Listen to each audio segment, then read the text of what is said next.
At the family reunion I paid for, they gave everyone a custom t-shirt. Mine said biggest disappointment. I didn't argue.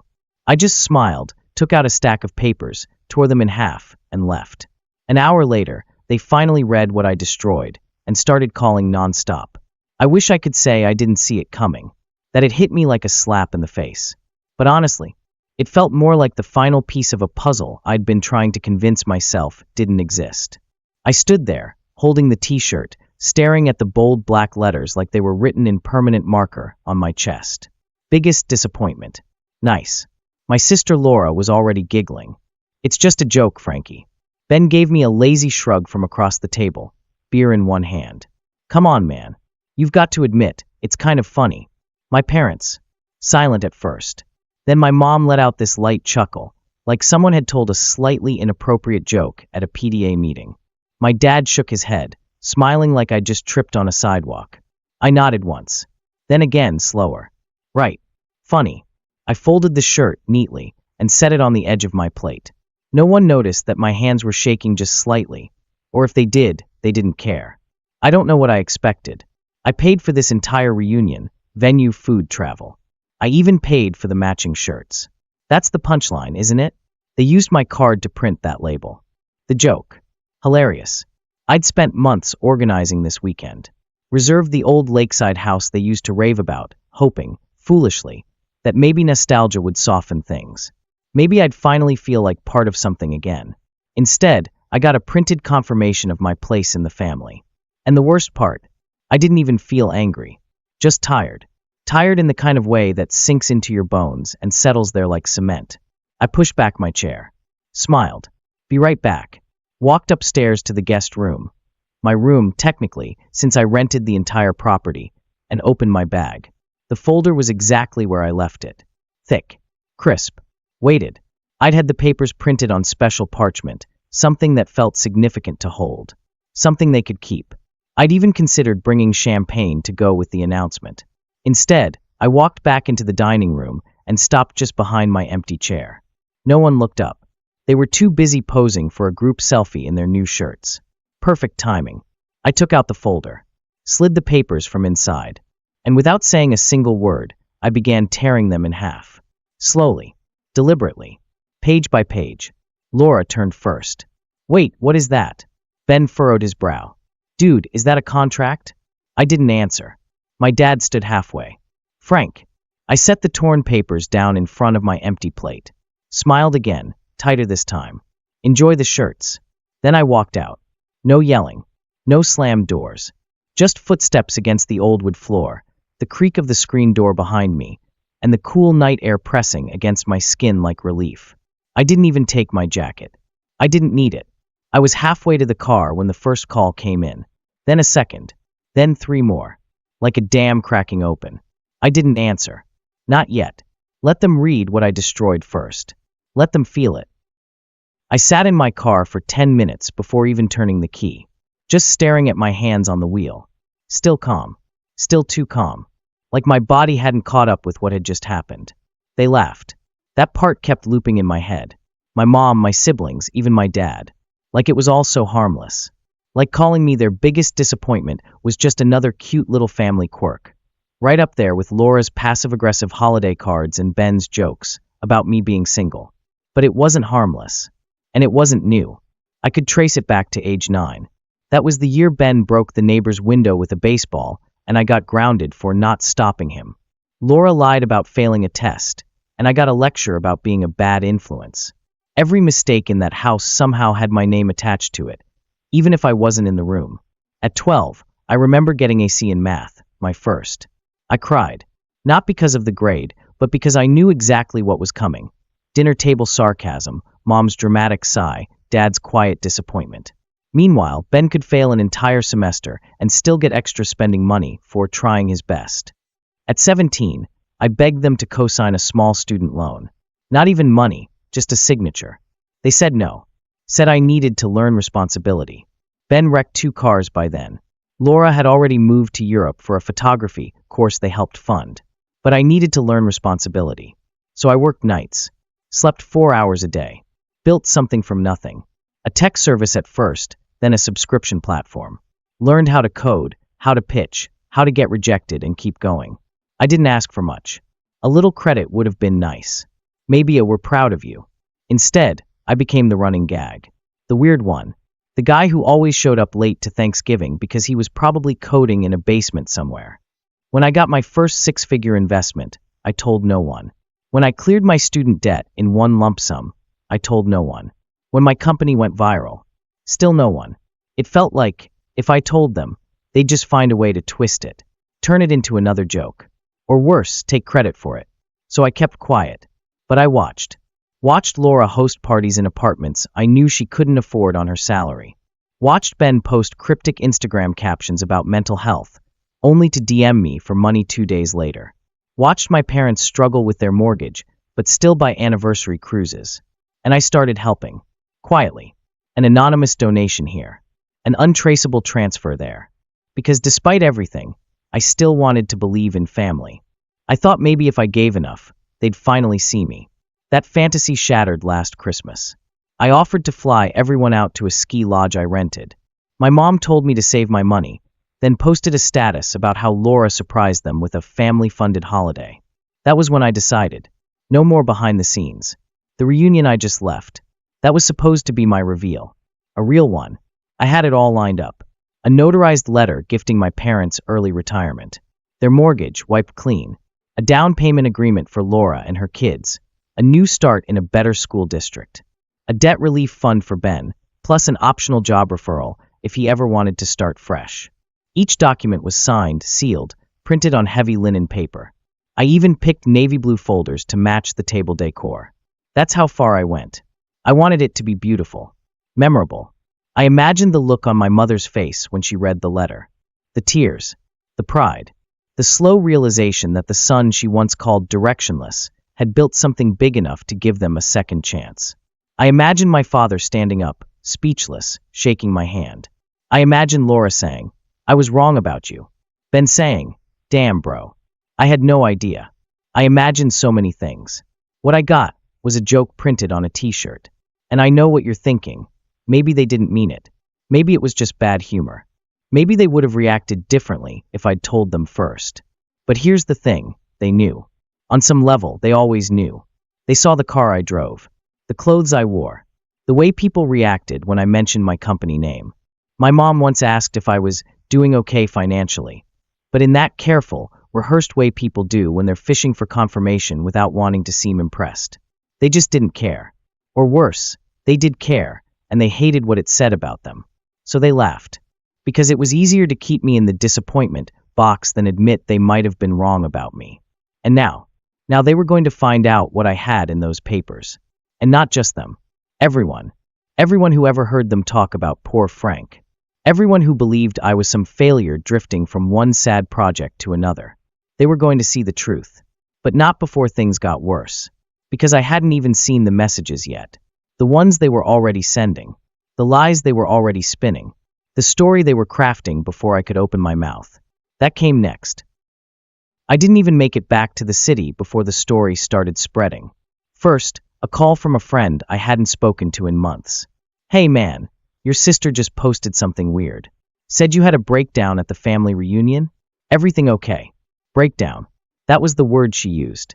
I opened Facebook and there it was, a photo of the table from earlier that night, shirts laid out, wine glasses full, a cake in the center, with a caption that read, "Some people just can't handle being part of a family.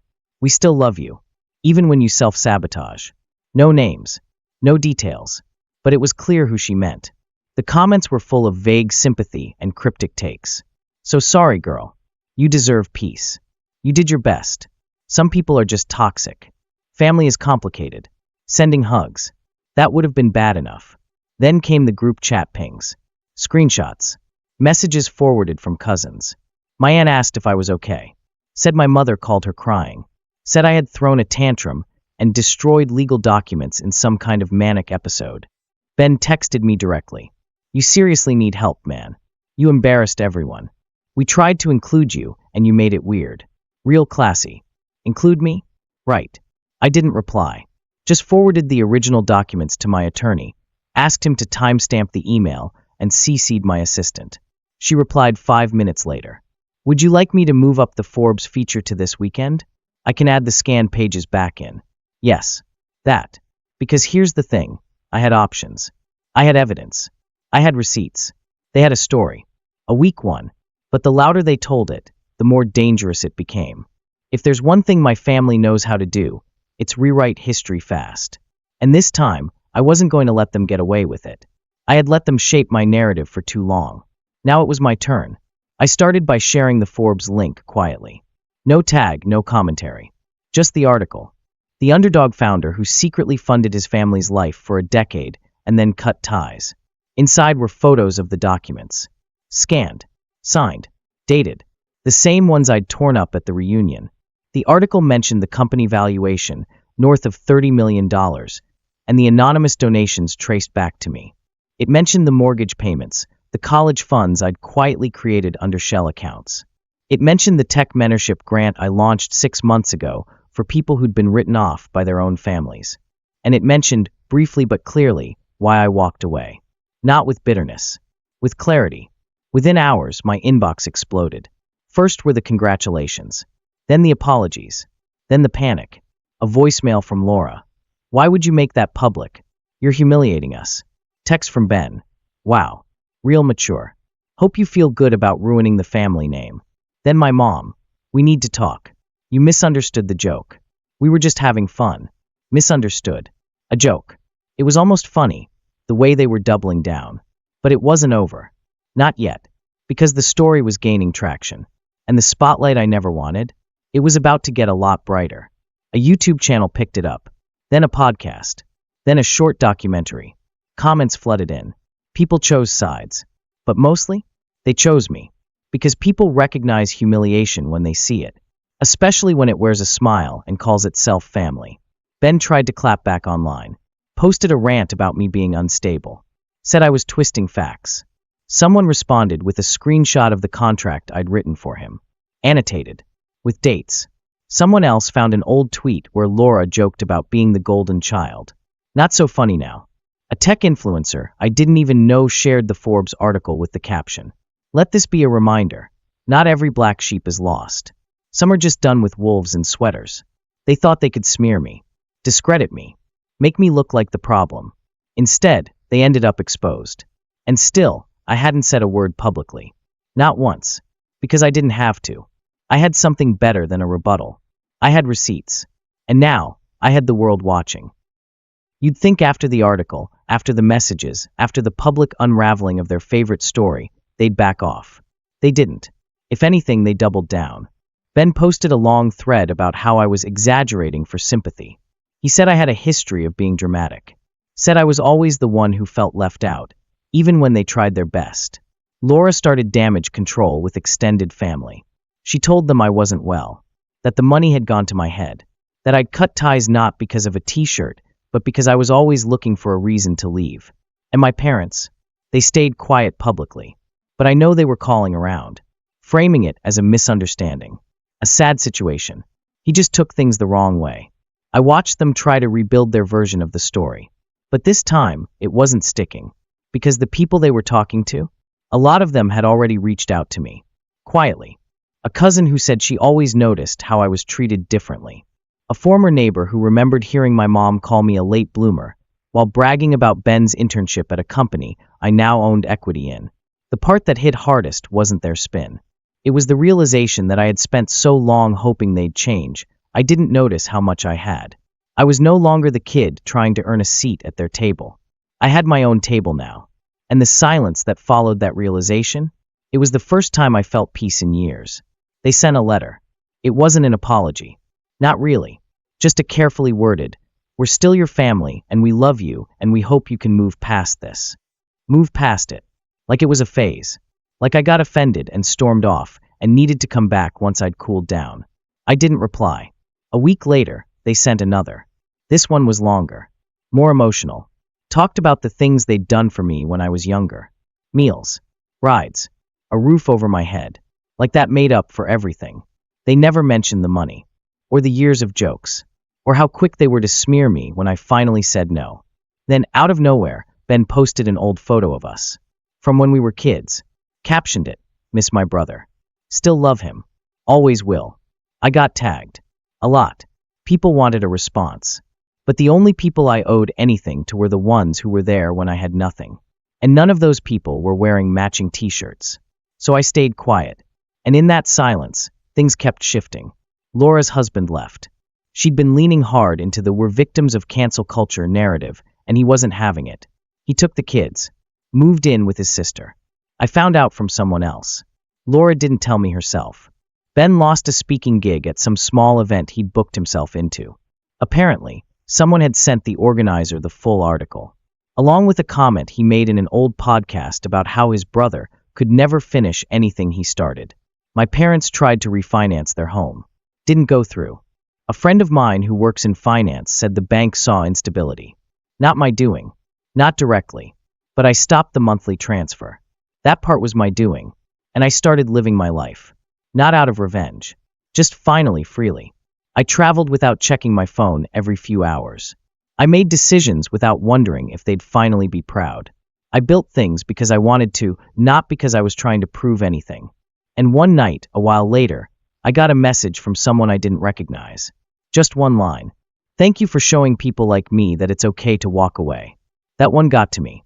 Not because I needed the praise, but because it reminded me that walking away wasn't selfish. It was necessary. Survival, not spite. I was never angry they didn't love me the way I wanted. I was angry they pretended they did while cutting me down every time I stood up straighter. That night, I opened a box I'd forgotten about. It had copies of the original documents. The ones I tore up. I ran my hand over the paper. Thick. Cream-colored. Still sharp at the edges where I'd ripped the first set. It didn't feel like loss anymore. It felt like closure. I don't know where they are now. I don't check. Sometimes people send me updates, but I delete them before I finish reading. I don't need to know. Not because I don't care, but because the version of me who needed their approval doesn't live here anymore. He's gone, and he's not coming back. Update, 2 years later. It's been a while. I got invited to a wedding recently.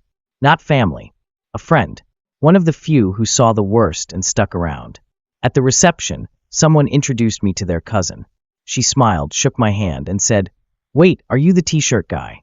I laughed. Actually laughed. "Yeah," I said. "Guess I am."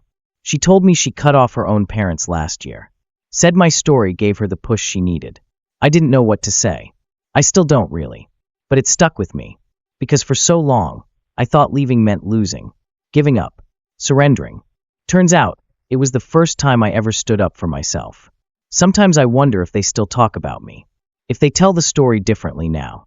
If they miss me, or just miss who they could control. I don't reach out. And they haven't either. Not in a long time. Maybe that says everything. Do you think I went too far?